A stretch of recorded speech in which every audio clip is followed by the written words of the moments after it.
इन तीनों में से किसी भी देश पर अगर हमला होता है तो तीनों देश वार करेंगे। आप सोचिए, अगर सऊदी अरब पे हमला होता है तो पाकिस्तान और टर्की मिलकर हमला करते हैं, और अगर पाकिस्तान पे हमला होता है तो टर्की और सऊदी अरब मिलकर हमला करेंगे। इसकी अहमियत इसलिए है क्योंकि ये एक कलेक्टिव सिक्योरिटी अरेंजमेंट है, और जो जैसे हम नेटो के बारे में कहते हैं आर्टिकल 5 कि अगर आप किसी एक मुल्क पे हमला करें तो it is like attacking all of NATO. तो मिसाल के तौर पे डिस्कशन ये था कि जब ईरान में रिजिम चेंज हो जाएगा उसके बाद टर्की की बारी आएगी and Israel might attack Turkey.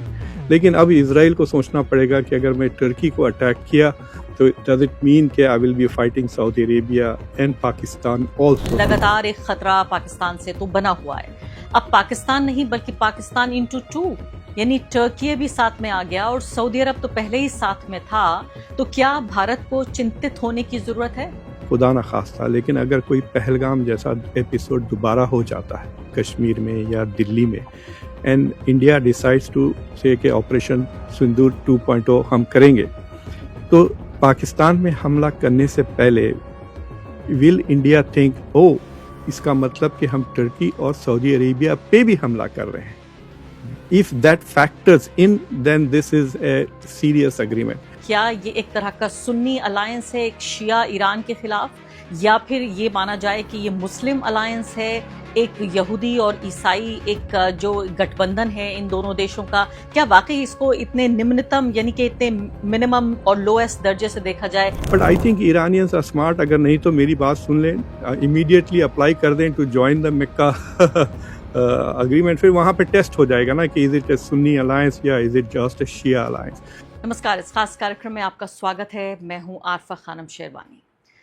अंतर्राष्ट्रीय राजनीति की दुनिया में, खासकर कूटनीति की दुनिया में इतना बड़ा बदलाव आया है जिसको एक तरह के भूकंप या जलजले के तौर पर देखा जा रहा है। जी हाँ, सऊदी अरब, टर्की और पाकिस्तान, इन तीनों ने एक ऐसा रक्षा समझौता या डिफेंस पैक्ट पे सिग्नेचर किए हैं जिसको मक्का डिफेंस पैक्ट कहा जा रहा है। जी हाँ, मक्का और मदीना वाला मक्का। इस पूरे जो तीन देशों का ये पूरा पैक्ट है, इसमें कहा जा रहा है कि इन तीनों में से किसी भी देश पर अगर हमला होता है तो तीनों देश वार करेंगे। आप सोचिए, अगर सऊदी अरब पे हमला होता है तो पाकिस्तान और टर्की मिलकर हमला करते हैं, और अगर पाकिस्तान पे हमला होता है तो टर्की और सऊदी अरब मिलकर हमला करेंगे।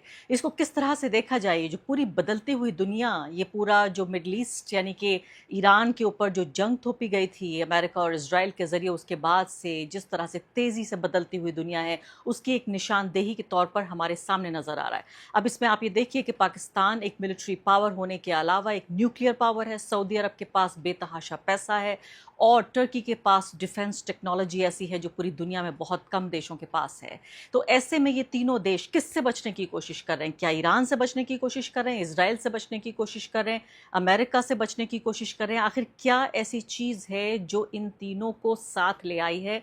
और सबसे बड़ी बात यह है कि इसमें इस पूरे मुआहदे में जो एक तरह का धर्म का एंगल देखा जा रहा है, खासकर मक्का में, मक्का नाम दिया गया है मक्का पैक्ट, और तीनों मुस्लिम देश हैं, तीनों हैवी वेट्स कहलाए जाते हैं। आइडियोलॉजिकली भी अगर आप देखें तो सऊदी अरब तो जाहिर है ही धार्मिक देश, इस्लाम के नाम पर बना हुआ, और साथ साथ अगर पाकिस्तान को देखें तो पाकिस्तान तो इस्लामिक रिपब्लिक है, और टर्की भी अपनी एर्दोआन के मातहत अपनी नई पहचान में पूरे तरीके से एक इस्लामिक देश के तौर पर अपने को पेश कर रहा है। तो ऐसे में कैसे इस तरह से देखा जाए? सबसे महत्वपूर्ण बात, एक भारतीय होने के नाते हमारा पड़ोसी देश जब शामिल हुआ है इस पूरे पैक्ट में, जिसके साथ हमारे बहुत अच्छे संबंध नहीं हैं, तो ऐसे में क्या भारत के लिए इसको एक खतरे की घंटी के तौर पर देखा जा सकता है? मेरे साथ इस मुद्दे पर बातचीत करने के लिए बेहद ख़ास मेहमान मौजूद हैं। मेरे साथ प्रोफेसर मुख्तदार हैं, जाने माने अंतर्राष्ट्रीय मामलों के जानकार हैं। मोहम्मद अब्दुल मुख्तार खान जो हैं वो इंडियन अमेरिकन एकेडमिक हैं, प्रोफेसर हैं, इंटरनेशनल रिलेशंस, पॉलिटिकल साइंस पढ़ाते हैं, और साथ साथ डायरेक्टर हैं, फाउंडिंग डायरेक्टर हैं इस्लामिक स्टडीज़ प्रोग्राम के अमेरिका की यूनिवर्सिटी में। बहुत बहुत शुक्रिया आपका सबसे पहले मुख्तार साहब इस चर्चा में भाग लेने के लिए। मैं आपसे ये जानना चाहती हूँ कि पूरी दुनिया आज इस पर चर्चा कर रही है, भारत में भी तमाम जो विदेशी मामलों के जानकार हैं वो इसको समझने और समझाने की कोशिश कर रहे हैं। ये इतनी बड़ी खबर क्यों है? जी अरफा जी, आपके सुनने वालों को मेरा सलाम, नमस्ते। ये इतनी बड़ी ख़बर इसलिए है कि ये मुस्लिम दुनिया के आप कह सकते हैं कि जो 5 बड़े मुल्क हैं जो मिलिट्री पावर्स हैं, उनमें से 3 आर कमिंग टुगेदर। जो दूसरे हैं वो इजिप्ट और इंडोनेशिया है। और अगर आप इस खित्ते को करीब से देखते हैं तो इस अनाउंसमेंट से एक हफ़्ता पहले इन तीनों मुल्कों के फ़ॉरेन मिनिस्टर्स ने इजिप्ट के फ़ॉरेन मिनिस्टर से भी मुलाकात की थी अम्मान में।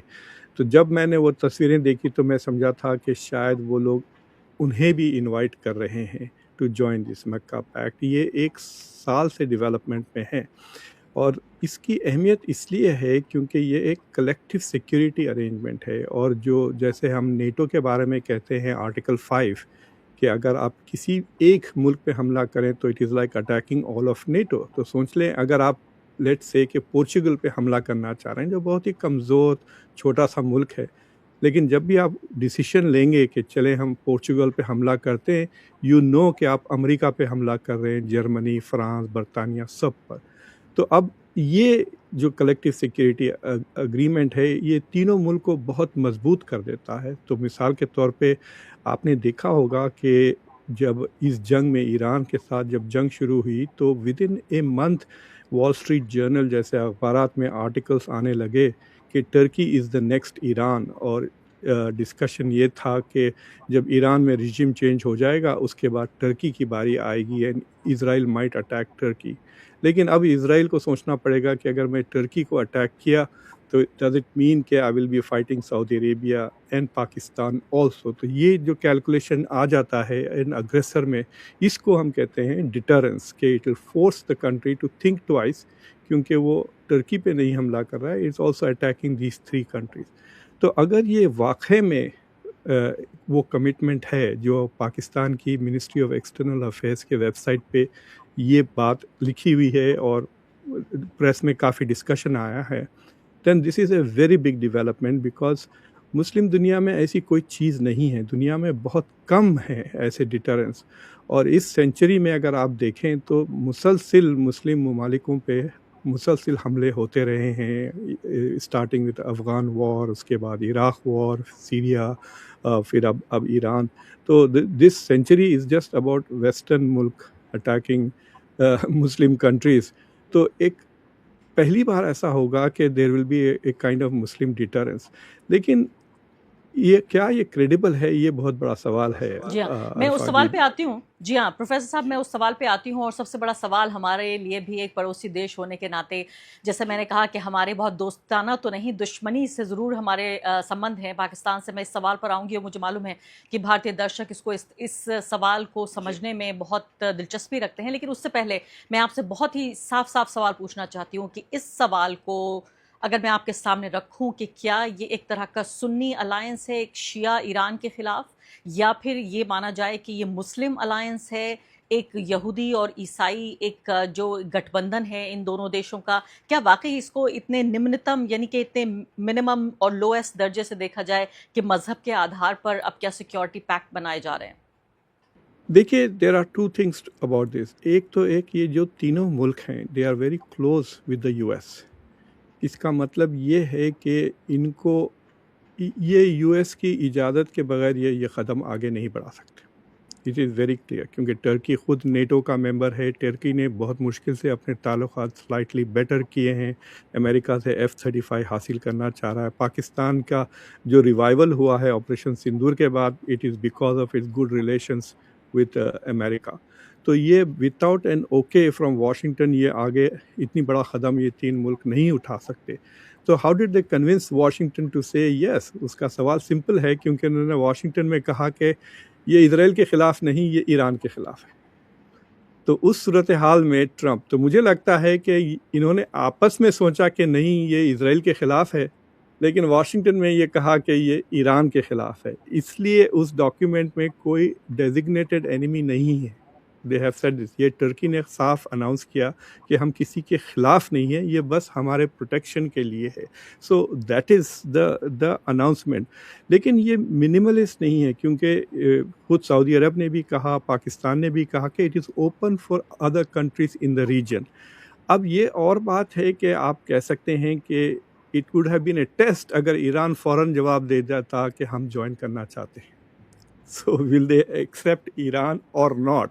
In fact I was very surprise, उनके एक मेंबर ऑफ पार्लियामेंट ने कहा कि सऊदी अरेबिया को चाहिए कि खित्ते में ताल्लुकात बेहतर करे, ना कि सिक्योरिटी की भीख मांगते फिरे दुनिया में। That was a very strong statement. But I think Iranians are smart, अगर नहीं तो मेरी बात सुन लें, इमीडिएटली अप्लाई कर दें to join the Mecca agreement. फिर वहाँ पे टेस्ट हो जाएगा ना कि is it a Sunni alliance या is it just a Shia alliance. और क्योंकि इंडोनेशिया भी नहीं है, इजिप्ट भी नहीं है, और शायद may be क़तर will be the next join this, तो ये एक्सपैंड हो सकता है रीजन के लिए। But it is very clear कि क्या ये क्रेडिबल है अरफा, दैट इज़ वेरी इंपॉर्टेंट। क्योंकि हमने पिछले साल सुना कि पाकिस्तान और सऊदी अरेबिया के बीच में एक डिफेंस पैक्ट बना है, और हमने देखा कि सऊदी अरेबिया पे ईरान की तरफ से भी हमले हुए हैं, हूतीस की तरफ से भी हुए हैं, but we have not seen Pakistan defending Saudi Arabia militarily. तो उस एग्रीमेंट के भी हमने डॉक्यूमेंट्स तो नहीं देखे, वी हैव जस्ट हर्ड कि उसमें कंटेंट्स क्या है। तो जब मैं पाकिस्तानी से पूछता हूँ तो वो कहते हैं it is not about non state actors, it is only about actors. तो मैंने कहा अगर ईरान हमला करा तो क्या आप ईरान के ख़िलाफ़ लड़ेंगे? तो that is not very clear. और मुझे लगता है कि जब तक क्रेडिबिलिटी नहीं आई इस कलेक्टिव डिटरेंस वाले क्लॉज की, जो आर्टिकल 5 है नेटो में, जब तक इट विल बी यूजलेस। अब छोटे मोटे फ़ायदे ज़रूर हो सकते हैं if they actually are serious. क्या ये जॉइंट कमांड बनाएंगे, क्या ये आपस में डिफेंस कोलैबोरेशन करेंगे, क्या वाकई में जो टर्की की जो ड्रोन टेक्नोलॉजी है उसको टर्की शेयर करेगा with Saudi Arabia and Pakistan. और सबसे बड़ा सवाल ये है कि पाकिस्तान का जो न्यूक्लियर वेपन्स है, क्या उसका umbrella extends to protect Turkey and Saudi Arabia और नॉट। एक मिसाल देता हूँ कि जो फ्रांस के न्यूक्लियर वेपन्स है वो नेटो के लिए नहीं है, सिर्फ बरतानिया और अमेरिका के weapons are available for NATO's defence. तो फ्रांस ने शुरू से कह दिया कि हम नेटो को डिफेंड नहीं करेंगे हमारे न्यूक्लियर वेपन से।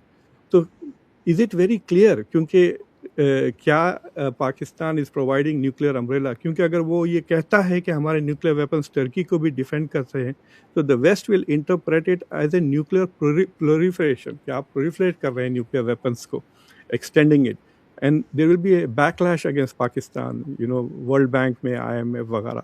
So there is a lack of clarity. I think it is strategic lack of clarity. But जहाँ भारत की जो बात कहते हैं, तो भारत ने अगर लेट अस सी कि कोई एपिसोड हो जाता है। मैं आती हूँ, भारत पे आती हूँ मैं, और उससे पहले एक महत्वपूर्ण सवाल ये भी उठ रहा है। मैं कुछ अमेरिकन कमेंटेटर्स को और जो डिफेंस एक्सपर्ट्स हैं उनको सुन रही थी, और बाकायदा उनके शब्दों में आपको बताती हूँ कि वो ये कह रहे हैं कि break down of US led order, यानी अब तक जो यूएस की नेतागिरी में या उसके नेतृत्व में जो अब तक ये एक ऑर्डर चलता था, एक अनुशासन था, वो ये टूट चुका है पूरे तरीके से, और game over, we are finished, इस तरह की भाषा का इस्तेमाल हो रहा है कि अब तक ये पूरी तरीके से ठेकेदार था अमेरिका कि आप हमें पैसे दीजिए और हम आपके यहाँ मिलिट्री बेस बनाएंगे और इससे आपको सुरक्षा देंगे। अब ईरान ने जिस तरह से इन मिलिट्री बेसिस का साबित ये हो गया सऊदी अरब के लिए या कतर के लिए या कुवैत के लिए, बहरीन के लिए, यूएई के लिए, ये तमाम देश अब समझते हैं कि ये तो इनके लिए कमज़ोरी हो गई, एक तरह की वल्नरेबिलिटी है कि अगर बेसिस होंगे अमेरिकन तो हमला हो रहा है, वरना ईरान की क्या दुश्मनी है इन तमाम देशों के साथ। तो मैं आपसे ये बिल्कुल एक तरह से एक नुकीला शार्प सवाल पूछना चाहती हूँ, लेकिन उससे पहले मैं भारत पर आ जाती हूँ कि सबसे पहले तो मुझे ये बताइए कि भारत के हिसाब से अगर इन दोनों देशों को देखें, पाकिस्तान से हमारे कैसे संबंध हैं, हम अच्छी तरह आप भी जानते हैं, मैं भी जानती हूँ। हम और आप हो सकता है हम ये सोचें कि जंग नहीं होनी चाहिए, अमन होना चाहिए, दोनों देशों के बीच शांति होनी चाहिए, बीच बीच में बातचीत की बातें भी होती रहती हैं, लेकिन साथ साथ फिर वही हो जाता है ढाक के तीन पात, फिर वो वापस चले जाते हैं। तो ऐसे में लगातार एक ख़तरा पाकिस्तान से तो बना हुआ है। अब पाकिस्तान नहीं बल्कि पाकिस्तान इंटू टू, यानी टर्की भी साथ में आ गया और सऊदी अरब तो पहले ही साथ में था। तो क्या भारत को चिंतित होने की ज़रूरत है? देखिए, जहाँ तक कि अमेरिका का सवाल है, this is clearly a vote of no confidence in America, कि अमेरिका के साथ trillions of dollars, literally trillions of dollars का प्रॉमिस किया, लेकिन सऊदी अरेबिया के लिए ये सिग्नल 2019 में मिल गया था जब डोनाल्ड ट्रंप प्रेसिडेंट थे। ईरान ने सऊदी अरेबिया के रिफाइनरीज पे हमला किया और अमेरिका ने ना तो सऊदी अरेबिया को प्रोटेक्ट किया, ना सऊदी अरेबिया के लिए जवाबी कार्रवाई की। तो वहाँ से ही 2019 से ही ये Saudi Arabia was getting the hint कि America is not going to protect us. और इस जंग से तो साफ जाहिर हो गया। देखिए, जब अमेरिका ने डिसाइड किया कि ईरान को अटैक करेगा, उस डिसीजन में एक और डिसीजन शामिल था, that was to sacrifice the Gulf, क्योंकि सबको पता था कि Iran will attack the Gulf countries. ये जानते हुए कि Iran will attack the Gulf countries, America ने ईरान पे हमला किया for the sake of Israel. तो प्रायोरिटी इज़ वेरी क्लियर कि अमेरिका का अब ज़िंदगी में वजूद एक ही मकसद है अमेरिका का, वो इज़राइल को प्रोटेक्ट करना और इज़राइल की हेजेमनी को बरकरार रखे इन द मिडल ईस्ट, और कोई दूसरा मकसद नहीं लगता है अमेरिका के डिफेंसेस। तो ये तो साफ जाहिर हो गया है। और this is also a slight signal against Abraham accords कि अनलाइक यूएई, सऊदी अरेबिया साफ कह रहा है कि हमको एब्राहम एकॉर्ड से सिक्योरिटी की उम्मीद नहीं है, बट कि हमको मक्का एकॉर्ड से सिक्योरिटी की उम्मीद है। सो दिस इज़, दूसरे अरब मुल्कों में ये हिम्मत नहीं है टू सेंड द सिग्नल। तीसरी बात यह है अरफा जी कि all these 3 countries are in the US के मिलिट्री इकोसिस्टम में है, यानी इनकी एयरफोर्स में F-16s हैं, इनकी एयरफोर्स में F-35 को ख़रीदना चाहते हैं। तो बाज़ लोग कहते हैं कि अमेरिका के पास किल स्विच है, यानी they can turn these things of on a turn off, मतलब इंडिया जो एयरफोर्स नहीं ख़रीदता है F-35 को, ना इसलिए कह दिया इस डर से कि there could be a kill switch. Pakistan के F-16s को साफ कह दिया गया कि they can not be used against India, they can only be used for counter terrorism. So एक तरह से जब तक ये फुली ऑटोनोमस यानी आत्मनिर्भर नहीं हो जाते हैं, this is not a know against US. तो एक कह सकते हैं दिस इज़ यूएस प्लस मक्का। जैसा कि टर्की, एक इंटरेस्टिंग बात यह है कि उन्होंने कहा कि ये पुराने माहिदों को एब्रोगेट नहीं करता, and this is plus, which means कि Turkey will enjoy NATO protection as well as Mecca protection. तो so in that sense you can say कि ये अमेरिका के ख़िलाफ़ सिग्नल तो है कि हमको पूरा भरोसा नहीं है जो पहले था, क्योंकि इस तरह की चीज़ों का डिस्कशन बहुत पहले से हो रहा है, मुस्लिम नेटो की बातें, बट कोई कॉन्क्रीट स्टेप अभी तक इसलिए नहीं था कि ये सारे मुल्क वे depending on the US. Gulf War 1 में अमेरिका ने आके कुवैत को बचा लिया और इन सो far and so fourth. India के लिए जो सवाल है it is very serious. For example let us से 1000 बार खुदा न खास्ता, लेकिन अगर कोई पहलगाम जैसा एपिसोड दोबारा हो जाता है कश्मीर में या दिल्ली में, एंड इंडिया डिसाइड्स टू से कि ऑपरेशन सिंदूर 2.0 हम करेंगे, तो पाकिस्तान में हमला करने से पहले विल इंडिया थिंक ओ इसका मतलब कि हम टर्की और सऊदी अरेबिया पे भी हमला कर रहे हैं? If that factors in then this is a serious agreement. लेकिन अगर इंडिया फुल कॉन्फिडेंस से अटैक करता है पाकिस्तान नोइंग के they will not come to their aid, then this is a useless argument. जैसा हूती ने अभी हमला किया बॉर्डर पे, 11 सऊदी इंजर्ड हो गए, पाकिस्तान की तरफ से कोई जवाबी कार्रवाई नहीं हुई। So I am not taking the other deal very seriously at all. लेकिन पाकिस्तान इंडिया के लिए it is an interesting scenario, क्योंकि अगर लेट्स से कि मक्का एकॉर्ड थोड़ा और फैल जाता है, इजिप्ट भी आ जाता है या क़तर जो है, इंडिया का $200 बिलियन का ट्रेड है इन द मिडल ईस्ट, और इंडिया के तकरीबन 1 करोड़ इंडियंस उस गल्फ़ कंट्रीज़ और मिडल ईस्ट में काम करते हैं। तो India has very good relations with the Arab world, Pakistan से बहुत बेहतर। और लेकिन सिक्योरिटी अरेंजमेंट में Pakistan is leading, economic dependency India के साथ है। अरब मुल्कों ने इंडिया में भी इन्वेस्ट किया हुआ है, ख़ुद सऊदी अरेबिया ने billions of dollars.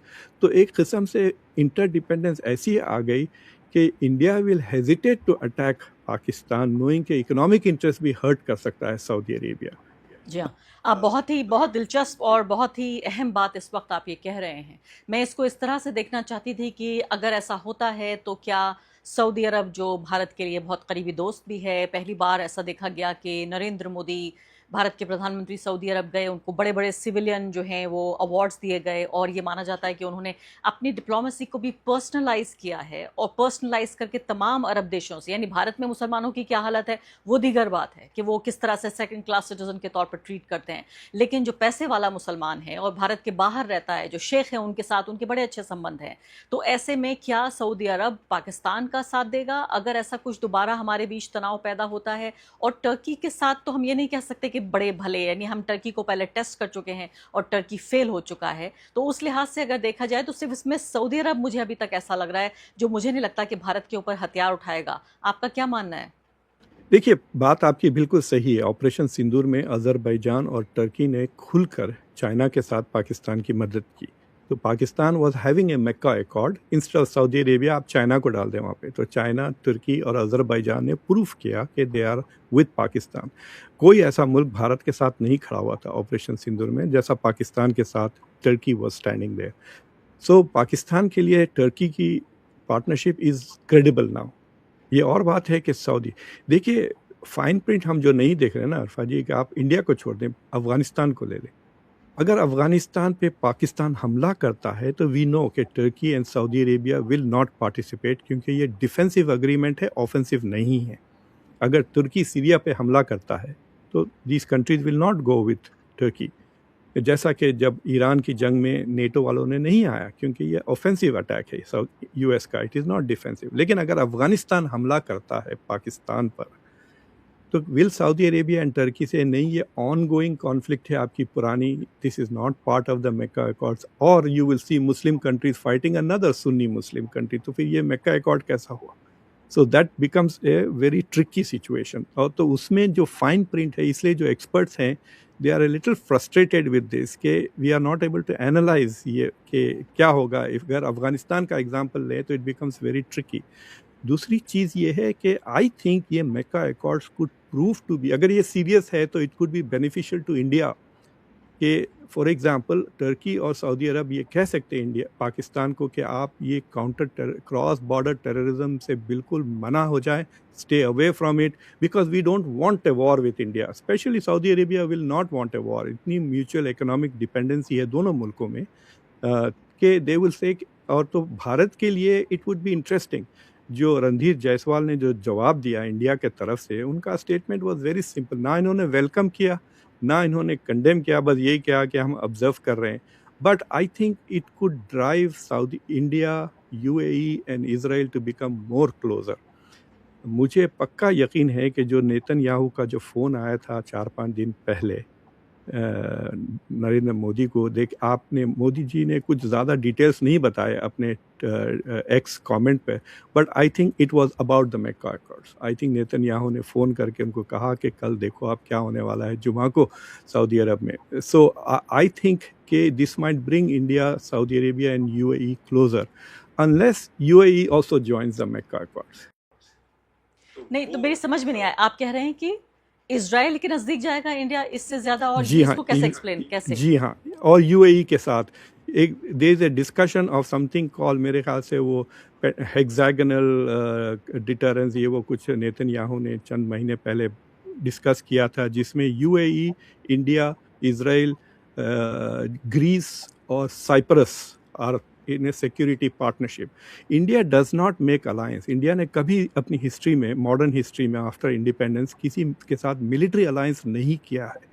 So India will be reluctant, इसलिए क्वाड भी फंस गया था, क्योंकि क्वाड में आप देखें ऑस्ट्रेलिया और जापान के मिलिट्री अग्रीमेंट्स है बाकायदा अमेरिका के साथ, इंडिया के किसी के साथ नहीं है। तो Quad became a dialogue, not a collective security agreement, because India didn't want that. नहीं, लेकिन मुझे समझ में नहीं आ रहा प्रोफेसर साहब, ये मुझे समझाइए कि अगर ये सब कुछ इजराइल से बचने के लिए हो रहा है, क्योंकि पूरी जंग किस लिए हुई? ये पूरी जंग इसलिए नहीं हुई कि अमेरिका ने अटैक किया, जंग तो हुई इजराइल ने ईरान पर अटैक किया, और फिर ईरान को इजराइल पर और अमेरिका के बेसिस पर इसलिए हमला करना पड़ा क्योंकि अमेरिका इजराइल का साथ दे रहा था। तो अगर यूएई जो शिकार है इस पूरी जंग का, अगर वो इजराइल के साथ जाता है, और आप कह रहे हैं कि भारत भी उसके नज़दीक जा सकता है और कोई अलायंस कर सकता है या झिझक भी रहा है अलायंस करने में, तो फिर ये समझ में नहीं आई बात कि जिस दुश्मन के खिलाफ ये पूरा अलायंस हो रहा है, उसी से जाकर यूएई या सऊदी अरब क्यों हाथ मिलाएंगे और भारत क्यों जाएगा नज़दीक? देखिए, UAE is already part of Abraham Accords, और यूएई ना सिर्फ एब्राहम अकॉर्ड्स का मेंबर है, but it is like a champion, जिसके वजह यूएई की वजह से Bahrain is part of the Abraham Accords. UAE is pushing Kuwait to join Abraham Accords. UAE ने सूडान को लेकर आया in the Abraham Accords. So UAE और इज़राइल के बहुत करीब है। आपने सुना होगा कि इज़राइल ने बाकायदा अपने आयरन डोम भेजा था यूएई को प्रोटेक्ट करने के लिए ईरान के खिलाफ। So there is a military collaboration already between बल्कि जंग के बीचों बीच और वहां आपको पर याद लोग है भी पाए वो गए थे 3 घंटों के लिए जो यूएई के शेख आए थे India, that was to start a defence agreement, जिसमें काफ़ी कमिटमेंट्स हुए हैं कि India will do for UAE, जैसा कि यूएई का तेल हम इंडिया में स्टोर करेंगे for safety purposes. So these three countries, UAE, India and Israel could become closer.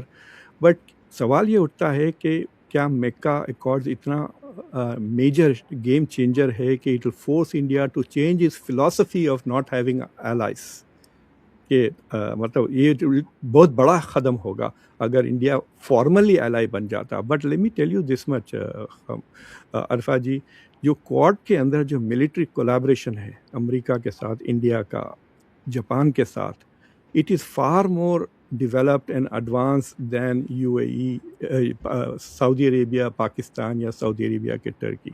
Joint command नहीं है, जॉइंट प्रैक्टिसेस नहीं है. जैसा कि अगर आप कल जर्मनी पे अगर लेट्स से कि हम 5 मिनट के अंदर जर्मनी पे हमला कर दें, तो बिफोर नेटो का आर्टिकल 5 किक्स इन, आपके मिसाइल्स को नेटो के फोर्सेस रोक लेंगे क्योंकि ऑलरेडी पेट्रियट मिसाइल्स जर्मनी में खड़े हुए हैं. नेटो के forces exist. There is no Mecca force कोई एग्जिस्ट नहीं होती. लेकिन जब इंडिया पर अरुणाचल प्रदेश में चाइना का हमला हुआ था तो इंडिया को रियल टाइम इंटेलिजेंस मिल रही थी अमेरिका से, जो गलवान में नहीं मिल रही थी.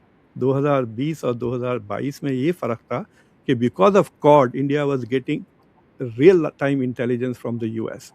तो दैट इज़ मोर इम्पॉर्टेंट, ना कि सिंबॉलिक बयानात और तकरीरें, कि एक्चुअल इंटेलिजेंस और मिलिट्री कोलैबोरेशंस और कोऑपरेशंस हो. तो Bharat was trying to get the benefits of an alliance without making an alliance Quad में. तो वही चीज़ I think India will repeat with UAE and Israel. Professor Muqtadar, ये बताइए कि पाकिस्तान का तो पहले ही सऊदी अरब के साथ ये एक मुआहिदा था जो इनका डिफेंस पैक्ट था, तो इसमें टर्की के साथ करने की क्या मजबूरी है? क्या आपको लगता है कि ये सऊदी अरब और पाकिस्तान का साथ नहीं आ रहा था? पाकिस्तान को क्या खतरा है? क्या भारत के अगेंस्ट ये तैयार कर रहा है? क्योंकि यहाँ तो समझ में आता है कि सऊदी अरब को मिडल ईस्ट का पार्ट होने के नाते ईरान से खतरा है, ये इजराइल से खतरा है, टर्की भी बहुत दूर नहीं है, लेकिन पाकिस्तान तो यहाँ साउथ एशिया में है. पाकिस्तान का इस पूरे खित्ते के संकट से क्या लेना देना? देखिए, पाकिस्तान का कमिटमेंट काफ़ी जेन्युइन है टुवर्ड्स सऊदी अरेबिया. ये पहली बार नहीं है कि पाकिस्तान ने मिलिटरीली सऊदी अरेबिया, एक ज़माना था जब ज़ियाउल हक खुद बेस्ड होते थे रियाद में with 50,000 Pakistani troops protecting Saudi Arabia from Israel. कई डेकेड्स तक ये था. और अभी भी पाकिस्तान के कुछ 13,000 फ़ौजी सऊदी अरेबिया में हैं. तो अगर ऐसी सूरत हाल होती है जहाँ कोई मेजर पावर की लैंड फोर्सेस सऊदी अरेबिया में घुस जाते हैं, अमेरिका, चाइना और रशिया को छोड़कर उसके अलावा कोई और कंट्री सऊदी अरेबिया पे हमला करता है, तो you can expect Pakistan will fight for Saudi Arabia. क्योंकि इसमें because of Mecca Medina public support भी रहेगी to go fight for Saudi Arabia. But ये दूसरे मुल्कों में ये सेंटिमेंट उतना स्ट्रॉन्ग नहीं है. मुझे लगता है कि टर्की में थोड़ा इनसिक्योरिटी आ गई है टुवर्ड्स इज़राइल, कि इज़राइल इतना अपने आप को बोल्ड महसूस कर रहा है कि Israel feels it can manipulate the US. लेकिन टर्की पे हमला करना इज़राइल के लिए इतना आसान नहीं है क्योंकि वो नेटो पे हमला होगा. बट उसके बावजूद they could create some way where America can say well this is not exactly an attack on NATO and trigger ना करे आर्टिकल 5. तो इसलिए टर्की इज सीकिंग. देखिए, Saudi Arabia can only bring money to the table, और कुछ नहीं, ना technology है ना हथियार है. तो मुझे लगता है कि पाकिस्तानीज़ और एंड जो पाकिस्तान तो हमेशा पैसे की तलाश में होता है, तो दे थिंक कि हमारी इकॉनमी थोड़ी स्टेबलाइज हो जाएगी और टर्की इज़ थिंकिंग कि इट विल बेनिफिट. आज से कुछ 10-12 साल पहले आखिरी सवाल अब टर्की आपसे, की वक्त खत्म हो इकॉनमी रहा है जी वक्त मेरे पास खत्म हो रहा है. बिल्कुल आखिरी सवाल आपसे कि अब भारत के लिए अगला कदम क्या होना चाहिए? देखिए, भारत के लिए अगला क़दम ये होगा कि इंडिया की जो एग्रेसिव पॉस्चर है टुवर्ड्स पाकिस्तान वो थोड़ा ठंडा पड़ जाएगा. क्योंकि पाकिस्तान के पास ना सिर्फ अब मक्का अकॉर्ड्स हैं but is also in good terms with the United states. तो इसलिए आप ऑपरेशन सिंदूर 2.0 नहीं हुआ में जो बम अटैक हुआ, इंडिया के पास दो ही चॉइसेस थे. आइदर टू से कि कश्मीर इज़ नॉर्मल, ये बाहर से अटैक हुआ, या कहे कि कश्मीर इज़ नॉट नॉर्मल. तो इंडिया हैज़ एक्सेप्टेड कि कश्मीर में नॉर्मलाइजेशन नहीं हुआ, इसलिए अटैक हुआ क्योंकि उन्होंने ऑपरेशन 2.0 सिंदूर नहीं किया पाकिस्तान के ख़िलाफ़. क्योंकि ऑलरेडी ग्लोबल जो जियोपॉलिटिक्स थी अमेरिका के साथ वो बदल गई. But what people have to realise कि ये जो ईरान की जंग है, इसके वजह से जो अनइंटेंडेड कॉन्सिक्वेंसेस जो हो रहे हैं वो रीजन की सिक्योरिटी और ग्लोबल सिक्योरिटी को बहुत आप कह सकते हैं कि बहुत फंडामेंटली रीडिज़ाइन कर रहा है. और उसमें से एक पॉजिटिव मुस्लिम दुनिया के लिए एक पॉजिटिव जो चीज़ निकली है वो ये कि उनको रियलाइजेशन हो रहा है कि we have to rely on ourselves, कि हम ये मुसलसिल वेस्ट पे जो डिपेंड कर रहे हैं सिक्योरिटी के खातिर, this was a mistake and it can not be continued. I think that is the biggest lesson. ये मक्का अकॉर्ड्स एक्सपैंड हो, डिटेल में जाएं या ना जाएं, बट ये एहसास इन मुल्कों में आ गया है कि हमको वेस्ट पे अब भरोसा नहीं कर सकते। नहीं वी करना है, हैव ये टू बहुत बड़ी फाइंड बात है आप जो पार्टनर्स कह रहे हैं। और टू। मुझे लगता है इसी से एक और नया डिस्कशन की भी शुरुआत होनी चाहिए, जिसमें कह रहा है कि अमेरिका के पूरा जो सिक्योरिटी स्ट्रक्चर है और इलाके का पूरा जो दादा की बात है, दुनिया के दादा की बात हो रही है, दादागिरी की, क्या उसके अंत की शुरुआत हो चुकी है? ये महत्वपूर्ण सवाल है। इसके साथ मैं दर्शकों को छोड़ जाती हूँ। बहुत बहुत शुक्रिया प्रोफेसर मुक्तदार आपका।